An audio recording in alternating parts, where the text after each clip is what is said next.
O toque de cabelo. Deixa eu confirmar se está começando. Isso, começou, pessoal.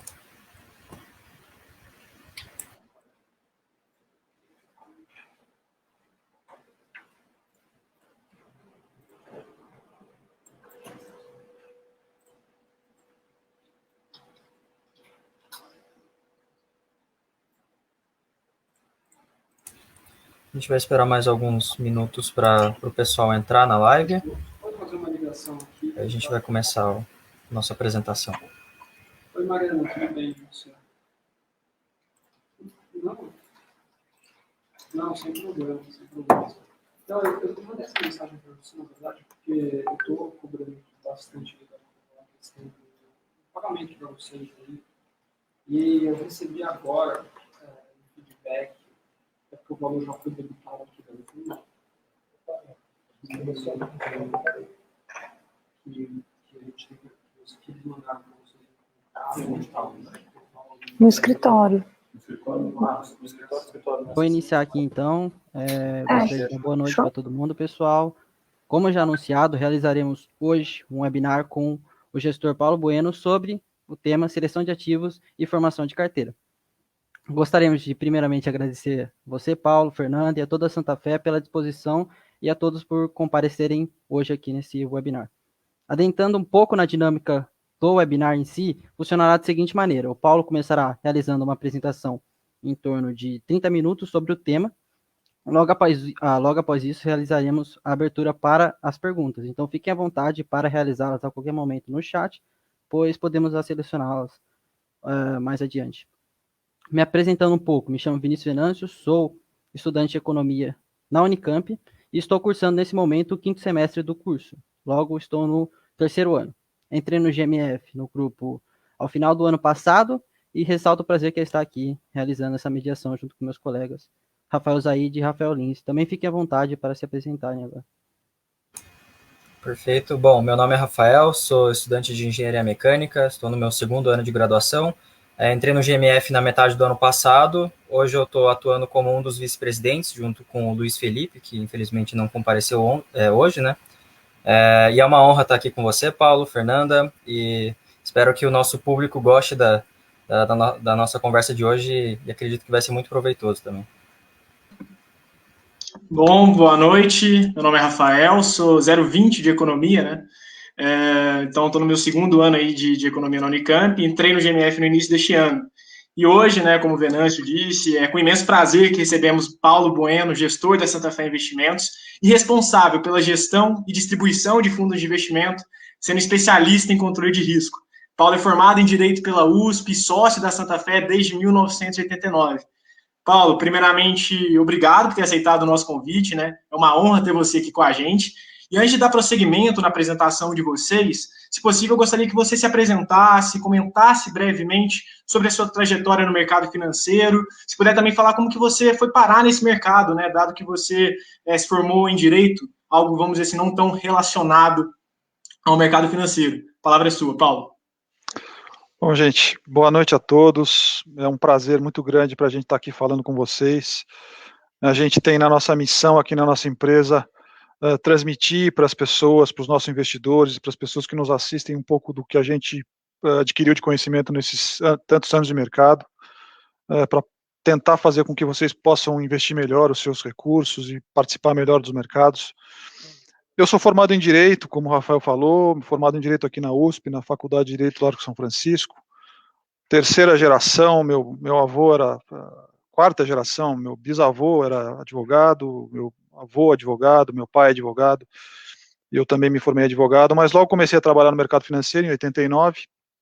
Meu pai é uma pessoa, tem uma história grande no mercado financeiro, ele foi conselheiro da Bovespa, foi um dos subscritores da BMF, quando foi criada a BMF, foi o criador do mercado de ouro aqui no mercado brasileiro, uma pessoa que tem uma história grande. Ele era corretor de valores nessa época e tinha acabado de sair de uma corretora e estava montando um escritório nos moldes de uma gestora independente como é a nossa hoje. Na verdade, a Santa Fé foi criada lá nos idos de 80, 86, 87, já com essa formatação moderna de uma asset independente, né? Nós começamos fazendo gestão de clube de investimento, porque naquela época a CVM não autorizava os gestores independentes a fazer administração de fundos, então a gente fazia gestão de clubes de investimento, depois passamos a fazer gestão de fundos de investimento, fizemos também gestão de carteira de investidores estrangeiros, estamos aí até hoje como gestores de fundos de investimento, né? Nossa empresa é uma empresa que tem um DNA de ações. Meu pai é um investidor em ações desde sempre, meu avô também sempre investiu em ações, foi um dos subscritores da Vale do Rio Doce quando a Vale do Rio Doce abriu capital, Banco do Brasil quando o Banco do Brasil abriu capital. Então a história do mercado de ações está enraizado, está no DNA nosso, da nossa família, né? E eu logo fui para esse caminho, para fazer gestão de carteiras e trabalhar no mercado de ações. Foi uma época interessante, essa época que eu comecei. Era um outro mercado totalmente diferente desse que a gente vê hoje, é um mercado que tinha como o mega investidor Nagy Narras, era o principal investidor do mercado, né? Naquele ano ele quebrou, foi o ano da quebra do Nagy Narras, então você tinha um mercado que negociava 50, 60, 100 milhões de dólares, quando negociava 100 milhões de dólares num dia era muita coisa, e tinha 4 ou 5 mega investidores que ficavam trocando ficha, como se fosse uma mesa de jogo, né? Um colocava o outro em corner e os mercados se oscilavam. Era uma coisa totalmente diferente dessa que a gente vê hoje, né? Mas a gente sempre imaginou e sempre sonhou em ver um mercado mais democrático, mais amplo, em ver o investidor comum investindo em ações e participando do ganho que as ações proporcionam. Um dos pilares nossos, da nossa gestão aqui, é o investimento em ações. Para nós não existe investimento melhor do que investir numa ação bem gerida, com boa governança, inserida num bom setor, que seja disruptiva, que tenha uma equipe de gestão assim que saiba pensar fora da caixinha, que esteja sempre descobrindo novas avenidas de negócio, né? E sempre foi assim, a gente sempre tentou, insistia em investir no mercado de ações, mesmo em momentos em que a economia brasileira, tudo vinha contra, né? Eu me lembro de juros a 45%. Eu sou uma das pessoas que viu a formação do Copom, da reunião do Copom, eu me lembro até hoje, foi criada no mês de março, se eu não me engano, de 1999, logo quando o Armírio Fraga assumiu o Ministério da Fazenda naquela época, né? E ele criou o Copom, e ele, naquele mesmo dia, ele criou o viés, que o Copom ele definia se você tinha um viés ou não, viés de alto ou viés de baixo, ou viés neutro, que com isso ele poderia alterar a taxa de juros antes da próxima reunião. E naquele mesmo dia ele jogou a taxa de juros de 25% para 45% ao ano, né? Foi uma loucura, uma barbaridade, coisas que a gente nem pensa. Acho que a geração de vocês não conheceu isso. A geração de vocês não conheceu a inflação, né? E a nossa geração passou por tudo isso. Então, esse é o contexto. A gente, aqui na Santa Fé, investe em ações. O nosso principal foco no nosso dia a dia é a escolha das melhores empresas para constar dos nossos portfólios, né? Nós temos 2 fundos de investimento, o Santa Fé Aquários, que é um fundo que tem 20 anos, eu sou gestor dele desde quando ele foi lançado, em 2001. A gente já passou por diversas estratégias, até que a gente chegou na nossa estratégia principal, que é o nosso, eu diria para vocês que é o state of the art do nosso pensamento nesses 30 anos de mercado que eu tenho. Eu e aqui a nossa equipe, o Sérgio também, que é meu irmão e nosso gestor aqui também, nós montamos essa estratégia no final de 2015. E essa estratégia tem se mostrado extremamente vencedora, que a gente vem usando, e que é a estratégia que a gente pretende usar agora nos próximos anos, porque é a forma mais adequada de abordar os mercados, né? Nela a gente consolidou toda a bagagem que a gente teve nesses anos todos, passando por diversas crises, né?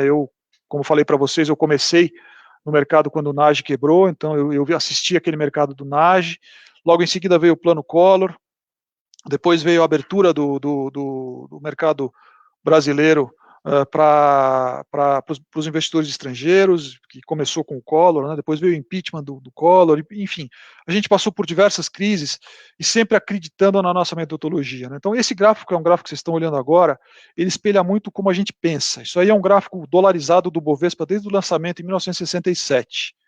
Então vocês veem que ele é uma tendência de alta, assim, inquestionável, né? Mas que você tem movimentos de expansão e movimentos de retração. Retração grande, como vocês veem, em determinados momentos ele tem retrações de 80% até, e depois movimentos de expansão gigantescos, com movimentos em que o mercado multiplica por 3, por 4, por 5, até por 10 vezes. Então, esse gráfico é o gráfico que a gente tem como pilar assim básico da nossa gestão. Ao longo do tempo, se você investir no longo prazo, você não vai perder dinheiro investindo em ações. Mas aí, como você faz para selecionar as suas melhores ações, né? E aí, voltando um pouco para os nossos produtos, que eu queria fechar isso aqui com vocês. Então, a gente tem o Santa Fe Aquários, que é o nosso fundo multimercado, que ele é um fundo lançado em 2001, que ele tem uma noção de portfólio, então nele a gente aplica a nossa estratégia de seleção de ativos de ações, né? A nossa carteira de ações, ele tem um mandato para até 50% em ações, mas também investe em ativos de renda fixa, dólar, investimentos no exterior, fundos imobiliários, né? O Aquarius, ele é o nosso produto mais antigo, e dado o sucesso dele, da nossa estratégia de investimentos e de escolha de ativos desde 2015, né, ele é 5 estrelas Morningstar também, já há algum tempo, a gente resolveu lançar o nosso produto de ações puro, que é o Santa Fe Scorpius, que foi lançado na véspera da crise do Covid, em janeiro de 2020. O Santa Fe Scorpius, ele é o nosso produto de ações, ele tem um mandato, nós temos um mandato para até 130% em ações no mercado brasileiro. Então, ele contempla a nossa estratégia de ações para o Brasil. A nossa carteira de ações no Aquarius e no Scorpius, ela é a mesma. Então, a seleção de ativos, ela é feita da mesma forma no Aquarius, ela é feita da mesma forma no Scorpius. E a seleção dos ativos também para investimentos no exterior, para fundos imobiliários, a gente sempre pensa da mesma forma. Então, eu vou tentar passar para vocês um pouco da forma como a gente pensa. Mas antes disso, eu queria dizer para vocês, e eu acho que esse aqui é uma contribuição que se vocês levarem para a vida, eu acho que é extremamente interessante, que a gente estava até discutindo aqui um pouquinho antes da live, que, na minha opinião, o investidor algumas coisas precisam ficar muito claras para ele. A primeira é o nível de risco que ele está disposto a assumir. Né? Então, você não pode dormir, botar a tua cabeça no travesseiro e não conseguir dormir pelo tamanho da posição que você assumiu durante o dia nos seus investimentos. Então, esse é um ponto extremamente importante. Você precisa saber qual é o tamanho do risco que você pode assumir e atuar de acordo com o risco que você está disposto a tomar. Né? Errar a mão no risco compromete a sua operação. Então, esse é um ponto extremamente importante. Né? As plataformas hoje em dia têm os seus questionários de suitability justamente para isso, mas você tem que ir além, você tem que saber dentro de você. Não é o que o questionário vai te dizer. Porque o questionário você pode até enganar ele, dizendo que você é assim ou que você é assado, mas dentro de você não tem jeito, cara. Você, quando você assumir uma posição, é o teu psicológico que está em jogo, você entendeu? E ali você tem que saber o quanto do seu psicológico você consegue aguentar. Porque se você não souber isso, você vai errar. Talvez você esteja até certo na sua análise, mas você vai errar por conta do seu comportamento não se adequar àquele tamanho de risco. Então esse é um ponto fundamental. Entender o seu risco. O segundo ponto é ter uma abordagem para o mercado. Eu vou tentar mostrar um pouco para vocês como eu vejo o mercado. A minha abordagem não é a melhor abordagem, ela é uma abordagem que funciona e que eu acredito nela. Você vai desenvolver a sua, mas é extremamente importante que você tenha uma abordagem. Porque se você chegar nos mercados, e hoje em dia a coisa mais fácil do mundo é você abrir uma conta numa plataforma e começar a operar, com a liberdade que você tem, você vai se machucar, você vai se perder. Escutar um zoom de um amigo que falou para comprar isso, ou para vender aquilo, ou para fazer isso, você vai se atrapalhar. Você não vai ganhar dinheiro com consistência, e aí você vai acabar abandonando o negócio. E é uma pena, porque o mercado de ações é um mercado extremamente interessante para você fazer seus investimentos. Então, procura desenvolver uma metodologia sua. Eu talvez contribua com algumas coisas aqui para você, mas procure outras. Vai atrás de conhecimento. Tem muito conhecimento hoje no mercado disponível. As plataformas de investimento vieram e assim, revolucionaram essa questão da informação para os investidores. Não só isso, como a parte de cadastro. Né? Nós, como Assets, crescemos muito com a vinda das plataformas, com essas plataformas digitais. Né? Nossos fundos hoje são distribuídos em mais de 20 plataformas. Para você fazer um cadastro hoje numa plataforma e investir num fundo nosso, você leva 10 minutos. Né? Só que os mesmos 10 minutos que você leva para investir num fundo nosso ou qualquer outro com um gestor para cuidar do seu dinheiro, você vai levar também para poder fazer os seus investimentos em ações.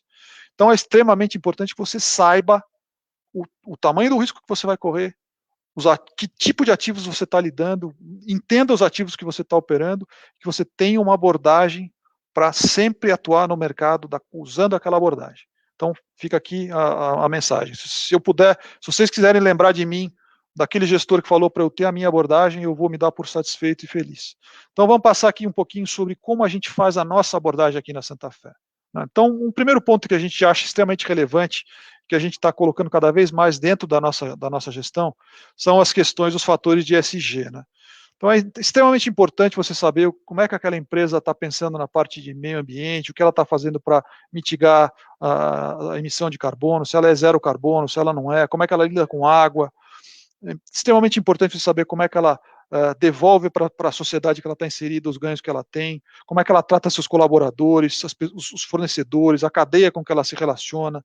Então, o ESG para nós ele é extremamente importante, está ficando cada vez mais, e a gente está muito atento a isso, e desenvolvendo um primeiro filtro de ESG extremamente relevante, né? E assim, não é falar de ESG porque ESG está na moda, porque isso aí não é o correto. A gente sempre pensou assim, né? Santa Fé, ela é signatária do Carbon Disclosure Project desde 2007, 2008, que é um protocolo muito interessante nessa área de emissão de carbono. Nós somos signatários do PRI também, que é o Principle for Responsible Investments, desde 2007. Em 2007 não se falava em ESG, a gente já era signatário.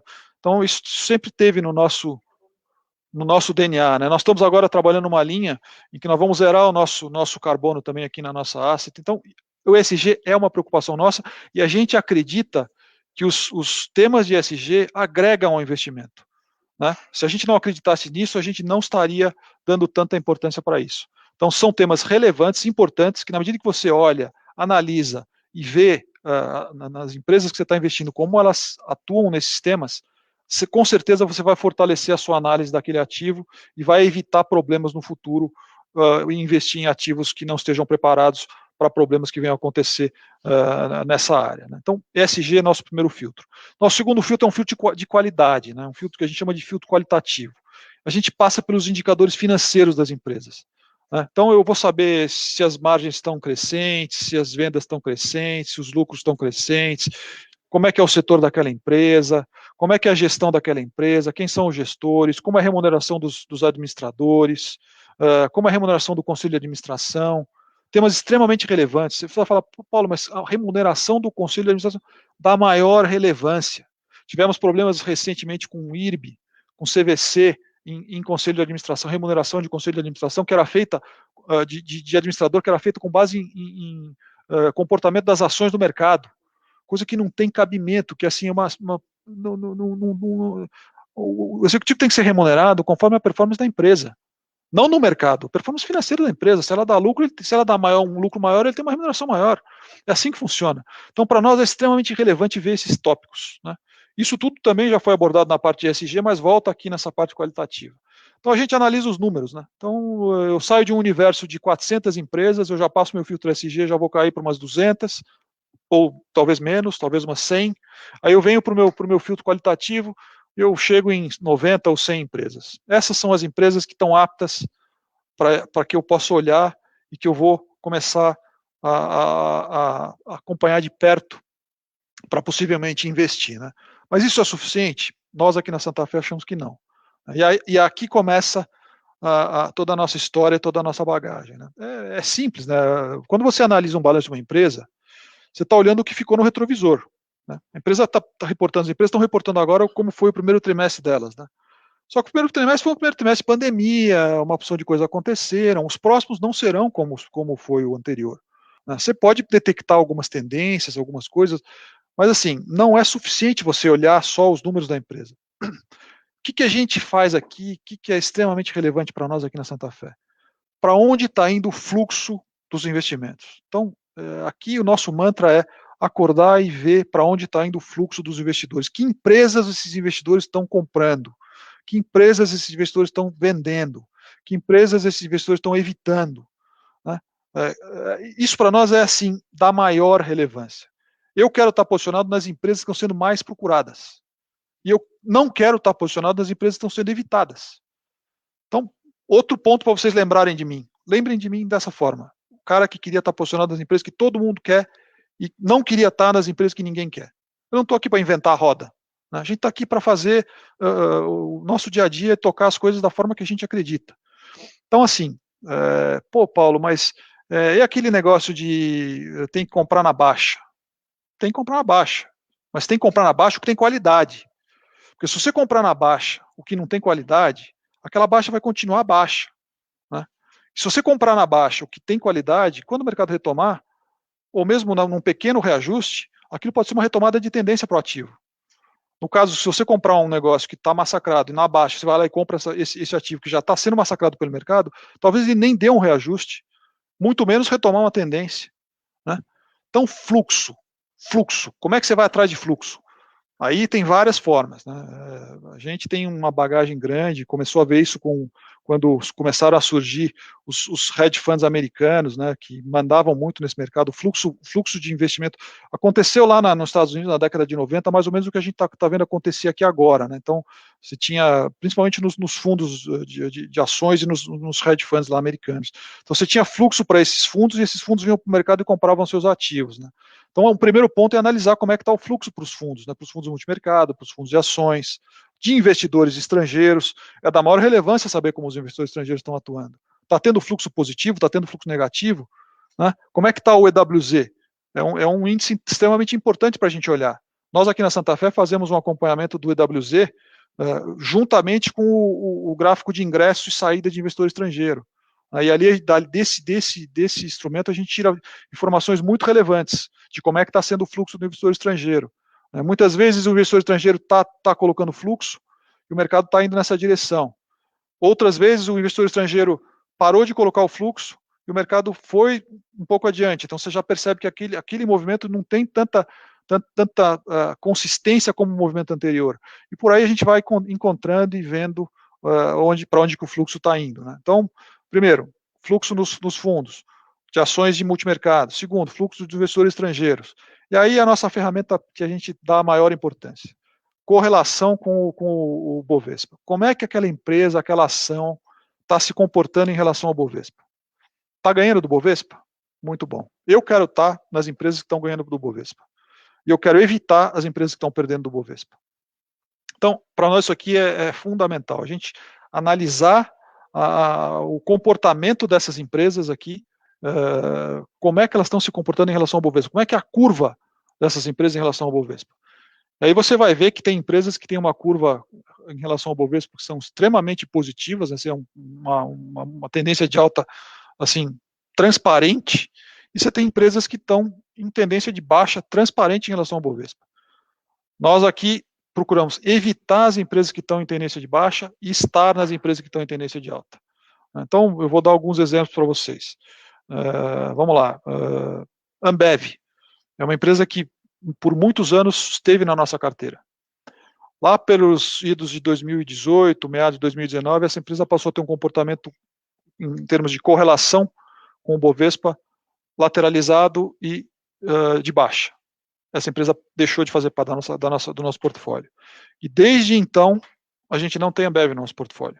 Eu comecei a olhar a Ambev agora de novo, porque ela está começando a ficar flat, a correlação dela em relação ao Bovespa. Então, eu estou começando a olhar a Ambev de novo. Ela não está no nosso portfólio outra vez. É uma empresa que passa o nosso filtro ESG, passa o nosso filtro qualitativo, com louvor, mas ela está sendo evitada, massacrada pelos mercados. Aliás, eu diria até para vocês que os grandes investidores estão se fazendo funding em Ambev. Eles vendem Ambev para comprar outros ativos. Né? Mesma coisa aconteceu com os bancos grandes. Né?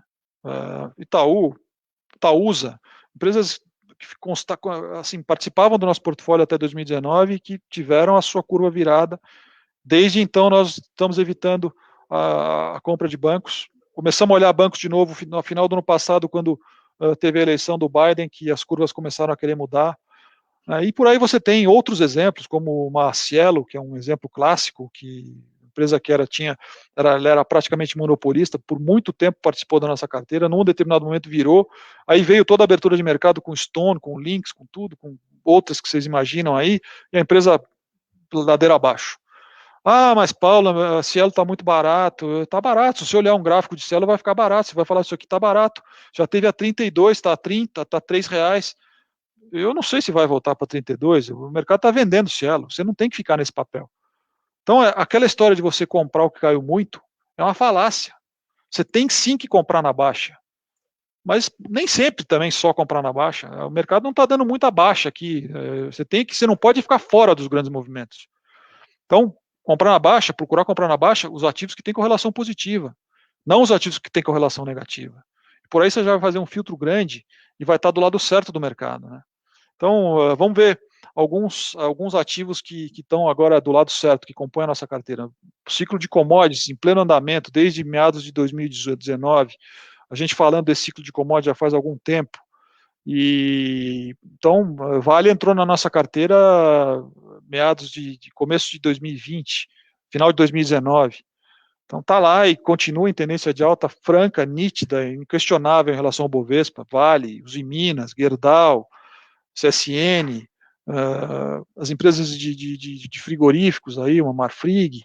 JBS a gente ainda tem ressalvas quanto a ESG, mas a Marfrig é uma empresa que a gente olha. As empresas do setor de construção, você pegar uma Porto Belo, você pegar uma Duratex, as construtoras estavam na nossa carteira por um bom tempo, a curva também virou, deixaram de constar, não temos construtora. Então veja, é uma matriz de raciocínio, né? A gente raciocina da mesma forma, sempre do mesmo jeito, procurando olhar onde está o fluxo, para onde o dinheiro está indo, para onde os grandes investidores, os grandes gestores estão alocando seus recursos, e o que eles estão evitando fazer, o que eles estão vendendo, ou onde eles estão fazendo funding. Ali eu evito, aqui é onde eu procuro estar, né? Aí falando um pouco de como a gente controla o nosso risco, que eu acho que é importante também, né? Eu falei para vocês que é importante o investidor pessoa física ter uma noção muito precisa do tamanho do risco que ele quer correr. Eu aqui como gestor também, eu preciso cumprir os meus mandatos. Eu tenho mandatos específicos para cada um dos fundos, né? Então, como eu pincelei um pouco para vocês, no caso do Aquarius, eu tenho 50% em ações, eu tenho outros limites para investimento no exterior, fundo imobiliário e tal. No caso dos Corpos, eu tenho um mandato para 130% em ações, e para cada um deles a gente vai respeitando e fazendo o nosso controle de risco. O primeiro ponto que eu digo para vocês em relação ao controle de risco é com relação a stop loss pré-determinado. Eu não tenho stop loss pré-determinado. Então esse é o primeiro ponto. O segundo ponto, eu não tenho trava de volatilidade nos meus fundos. Então se a volatilidade do fundo sobe de 10 para 20, eu não vou, meu compliance, meu risco não vai me mandar zerar a posição aqui, porque não é assim que a gente controla o nosso risco. E essa forma de olhar o mercado foi extremamente importante e se mostrou extremamente vencedora durante a crise do Covid. E ela vai de encontro com o nosso pilar de crença, com a nossa crença principal aqui na gestão, que é aquilo que eu falei no começo, que o melhor investimento no médio e longo prazo é o investimento em ações, numa empresa bem gerida, com uma boa governança e inserida num bom setor. Então, diante de uma crise do Covid, que a Bolsa me cai 50%, eu entrei comprado na crise do Covid, eu estava acreditando que nós íamos dar sequência no ciclo de expansão. Bota um pouquinho o gráfico lá do ciclo de expansão, Fê, por favor. Só para contextualizar, que eu deixei de contextualizar aqui, vamos contextualizar o que a gente está achando para frente, né? E aí a gente retoma lá na frente. Então, esse gráfico que eu mostrei para vocês vejam que, na nossa opinião, nós estamos no início de um ciclo de alta. E esse ciclo, estamos no primeiro terço. Então, é capaz que a gente veja a Bolsa multiplicar por 2, talvez por 3. Nós vamos ver empresas aí multiplicando por vários, né? E no meio do caminho veio o Covid. O Covid tem aquela voltada, né, ali, ó. Então, diante de um cenário desse, o que eu vou fazer? Eu vou ter uma trava de volatilidade, em que eu vou ter que zerar minhas posições? Ou eu vou ter um stop loss pré-determinado numa posição? Não é assim. A nossa crença de longo prazo é aquela que eu mostrei para vocês. E nessa hora você tem que ter sangue frio, você tem que acreditar nas suas crenças de longo prazo. E tem que estar com um nível de risco que você está confortável, porque senão você joga a toalha, por conta de não ter, tá com risco fora da curva, né? E no caso do pessoa física, um risco fora da curva pode significar não ter dinheiro para pagar um ajuste, pagar uma posição, né? É uma coisa dramática. Então, assim, como eu controlo meu risco? Você não controla teu, você não tem stop loss, você não tem trava de volatilidade, como é que você faz, Paulo? Eu controlo meu risco pelo tamanho da posição. Então, aqui na Santa Fé, a gente tem 3 tipos de posição. Temos o que a gente chama de P1, P2 e P3. E aí, quando a gente fala nesses 3 tamanhos de posição, no caso do Aquarius, que o mandato dele para ações é 50%, a posição dele é metade da posição dos Corpos, né? Então, eu diria que uma P1 no Aquarius é 0,75% do patrimônio, nos Corpos ela é 1,5%. A P2 no Aquarius ela é 1,5% e nos Corpos ela é 3%. E a P3 No Scorpius, no Aquarius, ela é 3% e no Scorpius ela é 6%. Então, esses são os tamanhos de posição que a gente trabalha. Eu não tenho posições maiores do que 6%. Essas posições, quando elas atingem um determinado nível, elas são reduzidas. Então, no caso de uma P1, no Aquarius, que é de 0,75, se ela me bate 1%, eu volto ela para 0,75. No caso dos Scorpius, a mesma coisa. A P1 é 1,5%. Se ela bate 2%, eu volto para 1,5%. Numa P2, idem. No caso do Aquarius, ela é 1,5%, ela bate 2%, eu volto. No caso do Aquarius, ela é 3%, ela bate 4%, eu volto. E a mesma coisa no caso da P3, né? 3% no Aquarius bate 4%, eu volto. 6% nos Scorpius bate 8%, eu volto. E com isso a gente vai meio que capturando os ganhos que as empresas vão nos dando, né? Sem deixar que elas passem a ter uma concentração muito grande na nossa carteira. Quando eu erro, e acontece da gente errar, a gente está aqui para acertar e errar. A minha função como gestor é acertar mais do que errar. Se eu acertar 70%, eu me dou por satisfeito.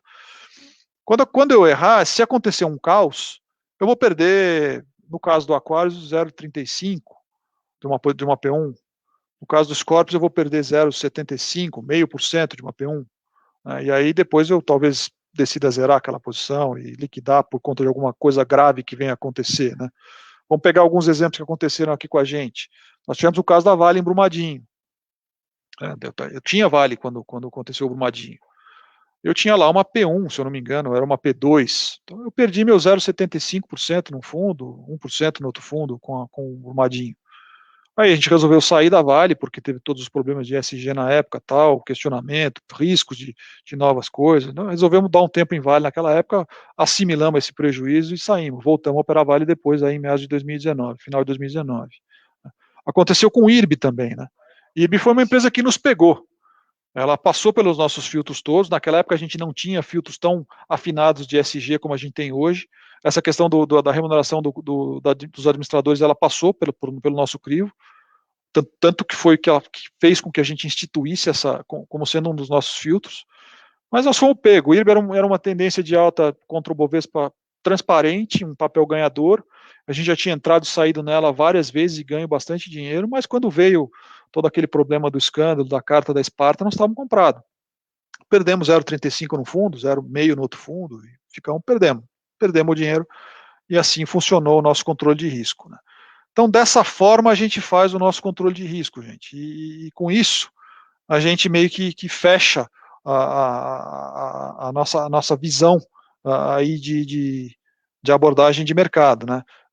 Tem alguns exemplos nossos aqui, só voltando lá naquele gráfico, de algumas posições nossas, né, que são posições atuais. Volta lá para mim, Fê. Então, hoje aqui, eu diria para vocês que, como eu falei, as nossas P3 hoje, basicamente, são bancos digitais e commodities, né? Vale é uma P3 nossa, BTG é uma P3 nossa, Banco Pan foi uma P3 nossa durante o mês de maio, agora é uma P2. No caso das P2 também, tem algumas empresas de commodities aí, a Locamérica é uma P2 também, nossa, TOTUS, e também aparecem nomes como Simpar, Duratex, que eu já falei hoje aqui para vocês, que é uma empresa de materiais de construção. Lojas Renner é um papel que está voltando, nós estamos voltando a olhar, também ela por um bom tempo saiu do nosso radar, mas está voltando.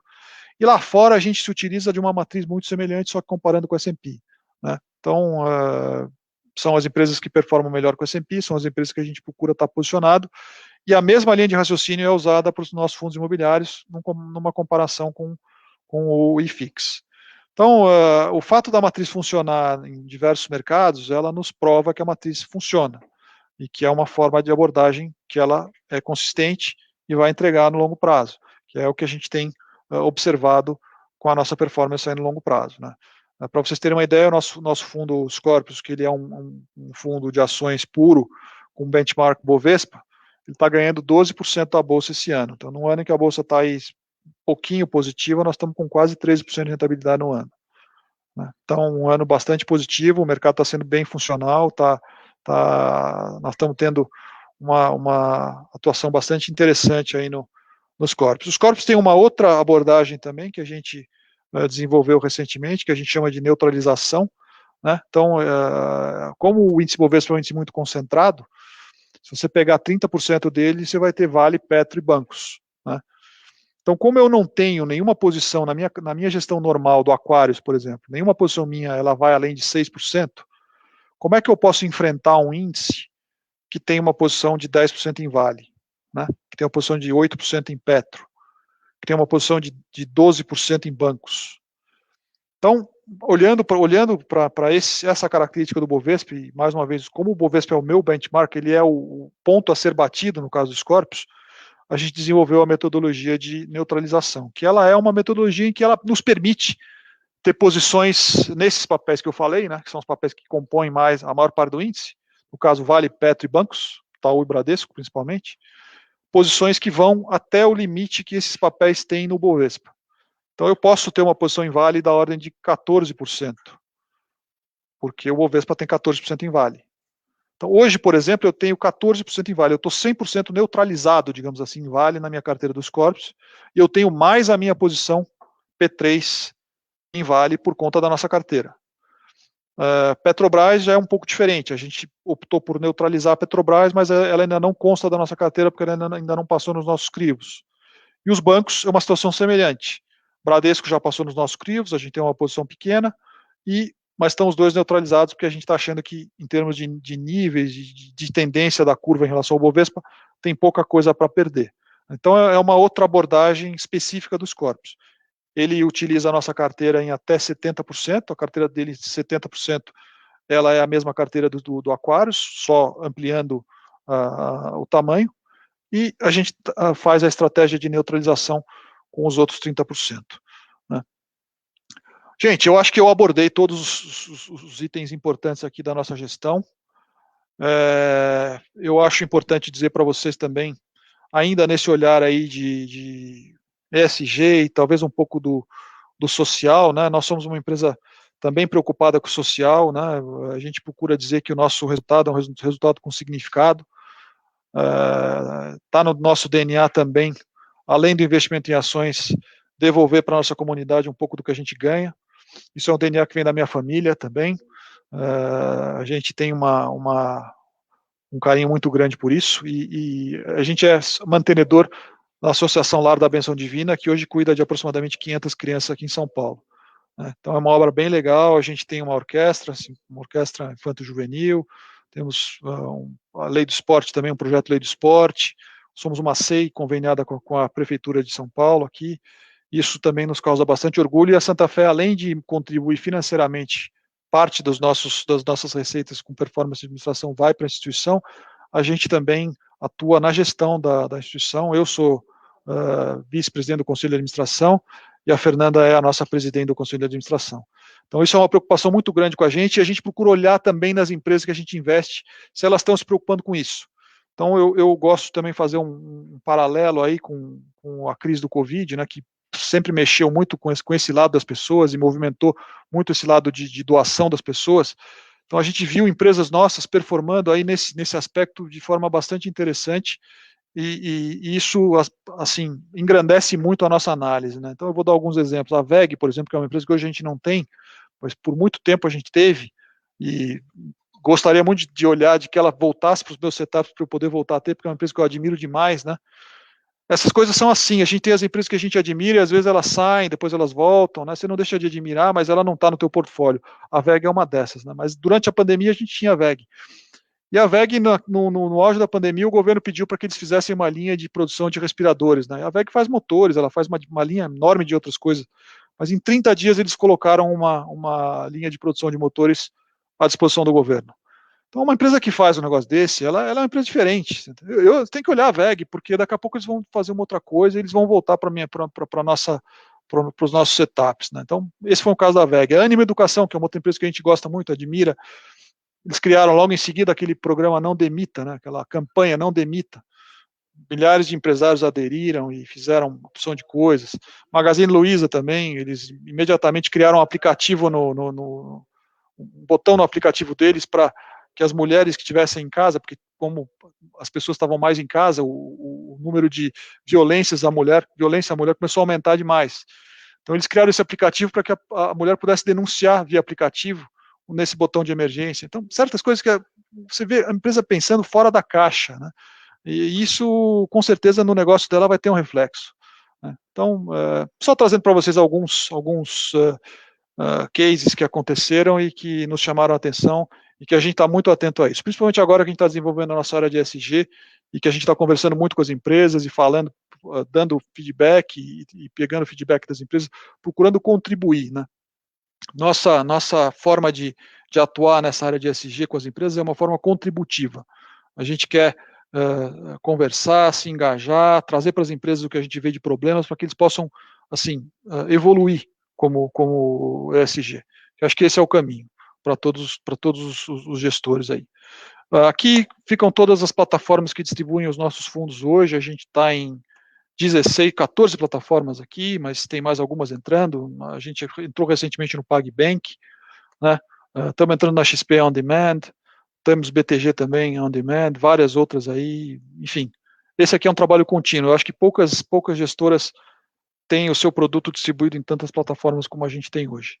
Todas essas plataformas são nossas parceiras e em muitas delas a gente figura ou já figurou como destaque aí do mês, do trimestre, top funds de diversas vezes. Bom, gente, agora eu fico aqui à disposição para vocês perguntarem o que vocês quiserem. Opa, obrigado, Paulo. Gostaria de agradecer novamente pela apresentação, tanto a você quanto a Santa Fé. E agora eu gostaria de entrar um pouco nas perguntas, tudo bem? Já tomando um gancho, aproveitando que você está falando bastante de ESG, eu gostaria de perguntar, envolvendo essa esfera, você poderia explicar um pouco mais qual que é a importância para vocês do ESG na análise e, principalmente, quais são os fatores, quais são as métricas que vocês mais consideram no quesito ESG? E se vocês usam métricas existentes no mercado, por exemplo, desenvolvidas pela Waters, para quantificar o ESG, ou vocês mesmos desenvolvem uma métrica própria de análise? Nós estamos desenvolvendo a nossa métrica de análise, isso aí está em vias de sair, né? A gente se utiliza das métricas que estão aí no mercado, tem algumas que são públicas, como a Sustainalytics, o próprio MCI, são métricas que estão por aí, né? Eu acho que a importância, quando eu toquei no assunto, eu coloquei, eu acho que quando você aborda alguns temas de ESG, você minimiza vários critérios de risco do investimento que você faz, né? Então, quando você vê uma empresa preocupada na forma com que ela consome energia, você está evitando que, de repente, tiver um apagão por energia que não é uma energia renovável, essa empresa se atrapalhe e tenha problemas, né? Empresas que têm cuidado, que se preocupam com seus colaboradores, como que as empresas lidam com a cadeia de fornecedores dela, né? Isso é um tema extremamente importante. Na pandemia isso ficou muito evidente, né? Então você tinha empresas aí do setor de comércio varejista, por exemplo, que se posicionavam de um jeito de que, quando fechou o primeiro lockdown, cancela os contratos com os fornecedores, cancela tudo. Quebraram todos os fornecedores, quebrou a cadeia dela inteira. E você tinha outras empresas, como a Lojas Renner, por exemplo, que estendeu a mão para o fornecedor. Chegou e falou, olha, ela tomou um dinheiro numa taxa de juro de captação para ela e deu a linha de financiamento para a sua cadeia produtiva. Assim, é uma ação, uma forma de abordar, de lidar com a cadeia produtiva, com os fornecedores, e aí você transfere isso para colaboradores, para investidores, que é totalmente diferenciado, né? Então, uma empresa dessa, ela não tem outra saída senão ter sucesso, entendeu? Porque esses fornecedores nunca mais vão deixar de ser fornecedores da Renner. Esse cara, se tiver que vender para a empresa X ou para a Renner, ele vai vender para a Renner, porque a Renner foi quem deu a mão para ele quando ele precisou, né? Então, são esses os temas. Você fala, não, pô, mas ESG, hoje em dia muita gente aqui no mercado acha que ESG é só engajamento em assembleia, sei lá, votar e encher o saco do controlador na assembleia, atrapalhar a assembleia dos caras, ou até contribuir certas vezes, né? Nós aqui nós achamos que não é por aí, né? Nós temos a nossa política de voto, a gente vai participar de diversas assembleias, a gente acha que é importante participar de assembleias com temas importantes, mas o ativismo em assembleias não é para nós ESG, é uma parte só. Para nós o importante é engajamento, é estar falando com as empresas, estar trazendo coisas para as empresas, né? Vou te dar um outro exemplo. Nossos filtros aqui identificaram que debaixo das linhas de transmissão da ISA, CTP, a TRPL, estavam tendo problemas de mato, de bicho, de cobra, de escorpião. Isso em diversas reclamações disso. E a empresa não estava prestando muita atenção com isso. Na nossa última conversa com a empresa, a gente levou esse assunto para a empresa. Falou, olha, vocês não vão tomar nenhuma providência? A pessoa falou, não, a gente está tomando isso, tomando essas e essas providências. Né? Então, é assim que a coisa funciona, é uma troca.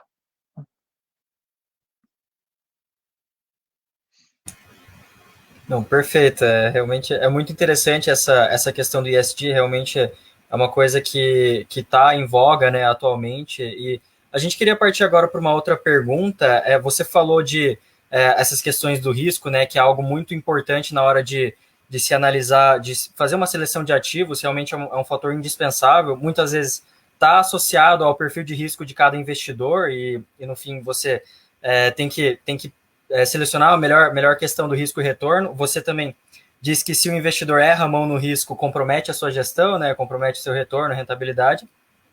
E entrando mais nessa questão do risco, eu queria saber mais na questão setorial, assim, a Santa Fé em si, tem algum setor que realmente não gosta de atuar pela questão do risco setorial mesmo, não compensar a sua rentabilidade, enfim, como é que vocês analisam essa questão de cada setor? Se vocês têm algum setor em específico que não querem investir permanentemente?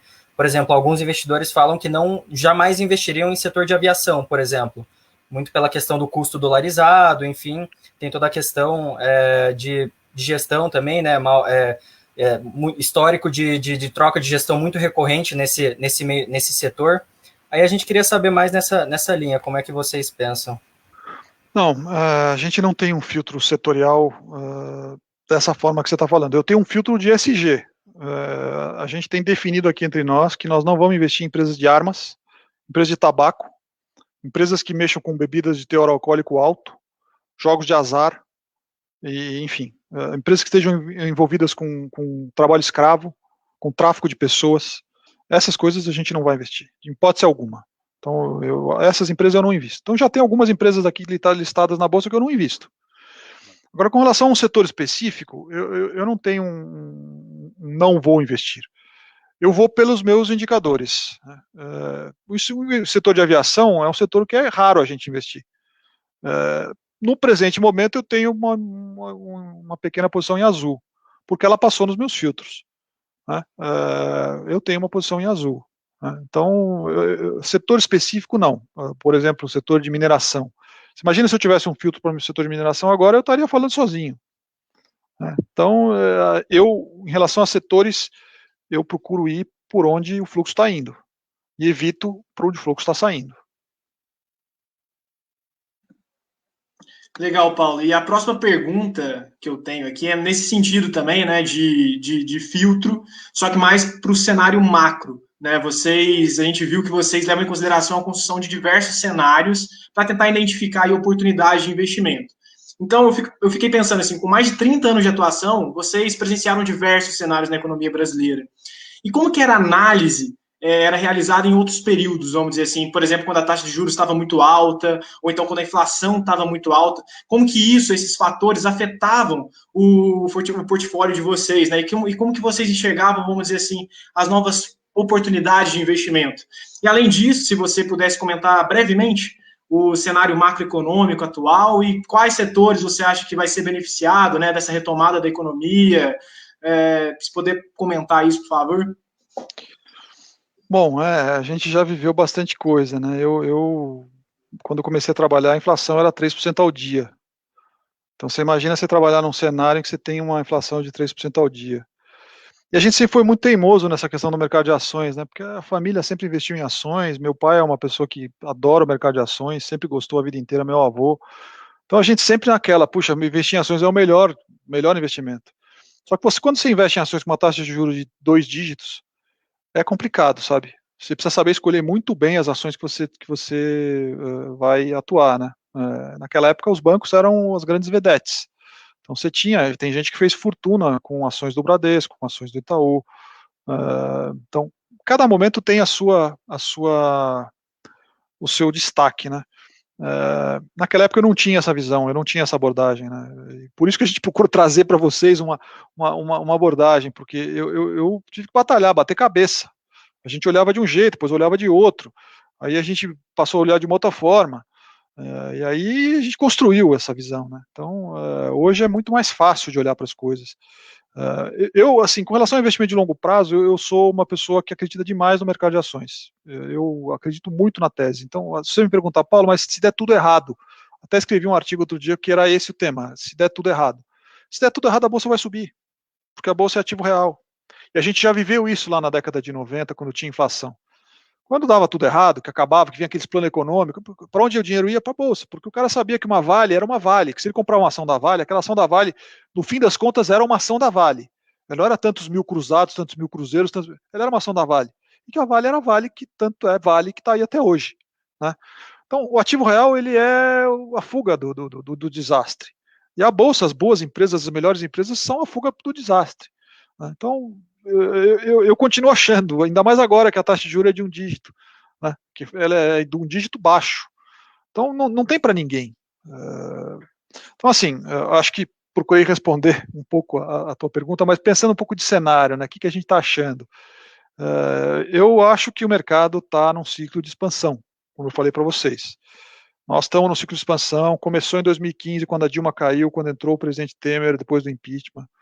Tivemos um percalço que foi a crise do Covid, um percalço grave, das mais graves crises que eu vivi. E olha que eu já vivi algumas, foi das mais violentas que eu vivenciei, foi aquele março e abril do ano passado. Mas foi um percalço, a gente vai retomar essa trajetória de alta. Já estamos retomando essa trajetória de alta.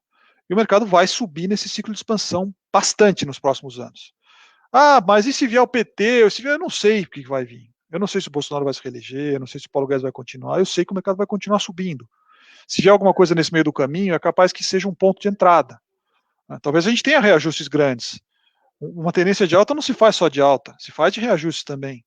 Né? Nós vimos aqui agora, a Bolsa subiu no começo do ano, em janeiro, para 126 mil pontos. Ela voltou para 106. Mudou a tendência de alta? Não mudou a tendência de alta. Quem achou que mudou a tendência de alta se estrepou. Então a tendência de alta não mudou. Então, nós vamos continuar. O mercado vai continuar subindo e nós vamos ter grandes oportunidades aí pela frente. Grandes oportunidades. Vocês que são jovens, que estão entrando no mercado agora, vocês têm que aproveitar, porque vocês vão viver um ciclo de expansão que poucas pessoas vão ter oportunidade de. Quer dizer, esses ciclos vão voltar lá na frente, mas é capaz que depois desse ciclo a gente tenha um ciclo de contração. Vocês vão viver ciclos de contração também, como eu vou viver mais alguns na minha vida. Mas a gente tem que aproveitar esse momento, porque nós estamos diante de uma oportunidade muito boa de ganho nos ativos brasileiros. E as ferramentas que hoje estão disponíveis são ferramentas muito poderosas. Na minha época não tinha nada disso. Na minha época, para você fazer um cadastro numa corretora, você levava 10 dias, 20 dias, um mês. Você tinha que renovar esse cadastro de tanto em tanto tempo, era uma dificuldade. Muitas vezes não conseguia. Você entendeu? A gente, como gestor na época, eu vi um cara querendo investir 50 mil reais, eu não queria pegar o dinheiro do cara, porque ia me dar muito trabalho para fazer o cadastro. Hoje em dia, em 10 minutos, você faz o cadastro em qualquer plataforma. Plataformas de altíssima qualidade de serviço você tem hoje. Nas nossas 20, aí todas elas são boas. Pode escolher a que você quiser. E na plataforma você pode investir em fundos, que é um bom caminho, de repente, para você aprender um pouco. Quem quiser investir com a gente produz muita assim, informação para os nossos cotistas. Então a gente sempre está falando o que a gente está fazendo. E aliás, não é só para os nossos cotistas, os vídeos são abertos no nosso canal no YouTube, no nosso Instagram, no nosso Twitter. Mas assim, aprende muito com a gente. Então é um caminho, de repente, começar fazendo um investimento com um gestor. E aí, eu incentivo as pessoas a fazerem voo solo, porque investir em ações é um bom negócio no longo prazo, e todas as pessoas têm que ter um pouquinho de investimento em ações. Né? Nos Estados Unidos, 45% da população tem investimento em ações, aqui no Brasil nós estamos em 3%. Então, esse negócio tem que virar. E por esse número que eu estou falando para vocês, você vê o tamanho do movimento que a gente pode ter. Se a gente sair de 3% e for para 10% das pessoas investindo em ações aqui no Brasil, o que acontece com a Bolsa? Né? O que acontece com esse dinheiro todo? Esse dinheiro que está investido aí em renda fixa, que não está pagando nada, e a Bolsa com grandes oportunidades como a gente tem hoje, empresas brilhantes aí pagando dividendo, muito mais do que os 3, 4% que a Selic está dando só de dividendo. Né? Então, uma perspectiva brilhante pela frente de crescimento. Né? Vamos ter percalços, vamos ter crise, mas o mercado vai superar todas elas. Eu já vi muitas crises de diversos temas e locais e características. Essa última da Covid não vai ser a última, vão ter outras, mas a gente tem que aproveitar os ciclos de expansão, porque depois vem uma crise dessa, e se você não aproveitou, aí a conta fica cara. Né? Então, tem muito gestor aí que ficou fora da crise, né? O cara se louvando ano passado. Eu falo aqui para vocês, a gente pegou a crise, nós fomos pego em cheio na crise. O Aquarius entrou comprado na crise em 44%. Os corpos entrou comprado na crise em 98%. Só que eu tenho a minha política, eu tenho a minha visão. A gente tem a nossa visão aqui no escritório. Em 60 dias a gente tinha recuperado todas as perdas no Aquarius. Pouco mais de 90 dias os corpos tinham recuperado as perdas dele. Hoje estão aí performando, ganhando dinheiro, né? E esse gestor que fugiu da crise lá atrás, deu seus 4% ano passado, o Aquarius deu 11%, e esse ano ele está dando mais 4, 5%, e o Aquarius está dando já seus 5, 6% esse ano. Então, assim, tem que acreditar, tem que aproveitar. O risco, ele quando você toma, ele te devolve, ele te recompensa. Só que tem que aproveitar. Se você tiver medo agora, que é a hora de tomar o risco, lá na frente, quando vier uma crise, um ajuste, você não vai ter participado da festa, né? E o bom de participar da festa é desde o começo. Se você chega no fim da festa, a bebida já está acabando. Né? Acho que eu fechei aí a análise para você com relação ao cenário. Eu sou otimista para frente, acho que temos bastante para subir. Com relação a setores específicos que você perguntou, eu dei uma pincelada durante a minha fala, mas vou voltar a falar aqui para vocês. Os nossos indicadores hoje estão apontando, continuam apontando, porque já vem apontando há algum tempo, para o setor de commodities, mineração, siderurgia, papel e celulose, commodities agrícolas. Então aí você fala Vale, CSN, Usiminas, Gerdau, Suzano, Klabin, SLC, São Martinho.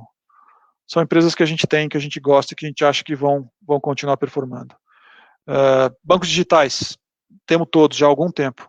BTG, BD, Banco Inter, temos o BD. Mas o BD está caro, mas ele vai ficar mais caro. A valuation está exagerada. Essa é uma outra questão, dá uma outra live a gente falar de valuation exagerada.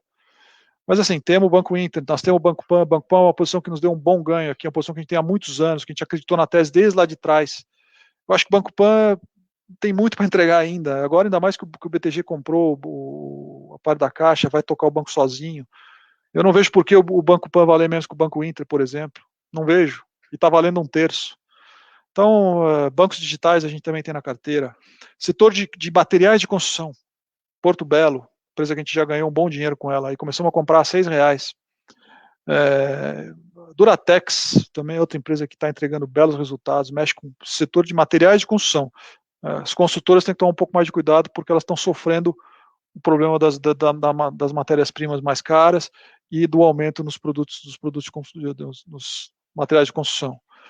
Então, bancos grandes, eu acho que aí é uma incógnita, né? Eu vejo os bancos grandes lateralizando, eles vieram numa tendência de baixa grande em relação ao Bovespa, por um bom tempo a gente evitou.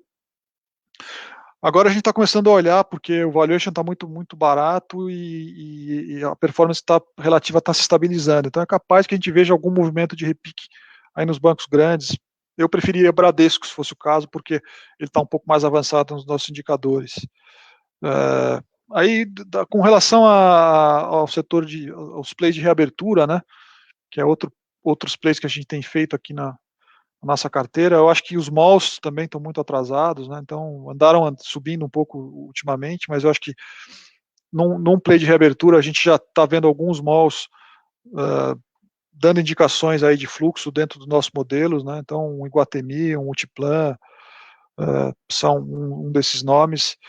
Alguns do setor de turismo, né? A Azul é uma delas, né? Falei para vocês aí agora com relação ao setor de aviação. CVC é uma empresa que a gente acha que também está no início de um ciclo de alta também de longo prazo em relação à bolsa, tem bastante para entregar. Começamos a comprar CVC a R$19, recentemente agora ela atingiu os nossos parâmetros. Que mais eu posso dizer para vocês aí? Setor de educação, a gente gosta de Ânima Educação, é um setor que a única que está positiva é a Ânima Educação. Setor de locação de veículos, a gente também gosta bastante, né? A gente tem Locamérica, né? A gente acha que tem um desconto por causa da fusão, mas no caso as duas, tanto a Locamérica quanto a Localiza, estão dentro dos nossos parâmetros, eu poderia ter tanto uma quanto outra. Logística, a gente está olhando alguma coisa, estamos olhando tem um pouquinho de Login, a gente tem bastante de Simpar. Então são esses os setores. todos baseados nisso que eu falei para vocês, dos nossos fluxos, dos nossos parâmetros. No setor de software a gente tem TOTOS, né? E por aí vai. Essa é a linha. Maravilha, perfeito. Eu vou pegar uma pergunta aqui que mandaram no chat aqui, que eu achei interessante. Como a Santa Fé enxerga as finanças quantitativas, em especial os algoritmos, seguidores de tendência que parecem similares à estratégia da gestora de buscar os movimentos de mercado? Não sei se Interessante a pergunta dele, né? Dos algoritmos que buscam os... Eu acho que a gente está no mesmo lado, né? Eu não tenho algoritmo. Eu sou um pouco cético com relação a você deixar um computador trabalhar por conta própria, mas tem gente que gosta disso e é um ramo que está crescendo no mercado. Mas eu gosto de você conjugar as duas coisas. Eu acho que você chega num produto melhor. Quando você tem uma métrica quântica, que você te fala que são os nossos modelos quânticos, quantitativos, né? Que a gente usa regressões, desvio padrão, curva contra o Bovespa e por aí vai.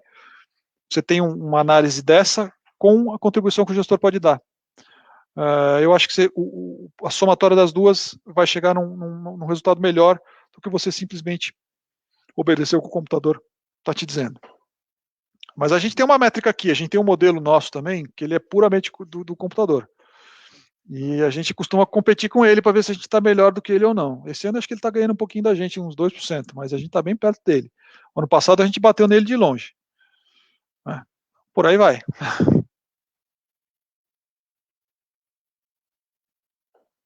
Opa, Paulo, eu acho que já podemos encerrar, porque já tomamos 1 hora do seu tempo.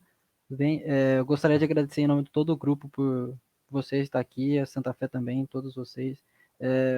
Com certeza foi muito produtivo, eu aprendi bastante, tenho certeza que o pessoal também aprendeu.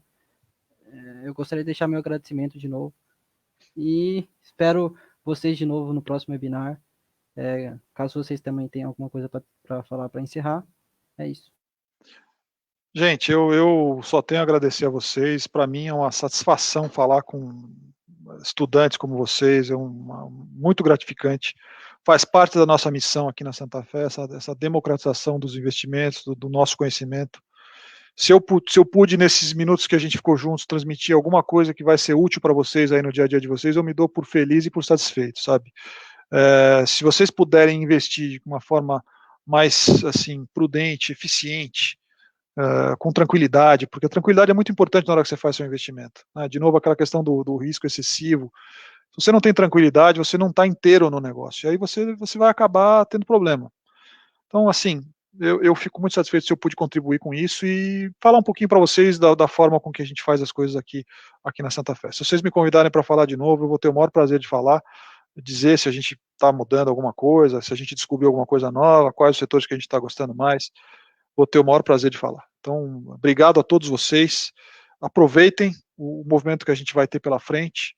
Assim, vocês são jovens, vocês têm uma vida toda pela frente e podem investir seu dinheiro aí de forma bastante assim eficiente.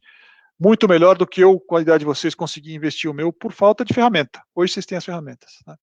Vou deixar aqui um recado para que vocês nos sigam nas nossas redes sociais, né? A gente tem um Instagram bastante ativo, a gente tem um LinkedIn bastante ativo, um canal no YouTube também bem legal. A gente está sempre escrevendo coisas, às vezes ideias, às vezes teses que a gente está usando.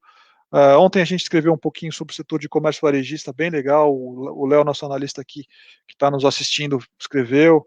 Outro dia a gente falou um pouquinho sobre o setor de saúde, sobre o setor de logística.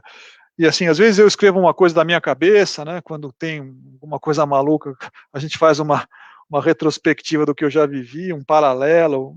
Sempre tem coisa legal, sabe? Então, fica aí o recado para vocês seguirem as nossas redes sociais. Tá bom? Um grande abraço a todos e obrigado mais uma vez. Obrigado, a gente que agradece. E é isso aí. Espero vocês no nosso próximo webinar. E muito obrigado. Até a próxima.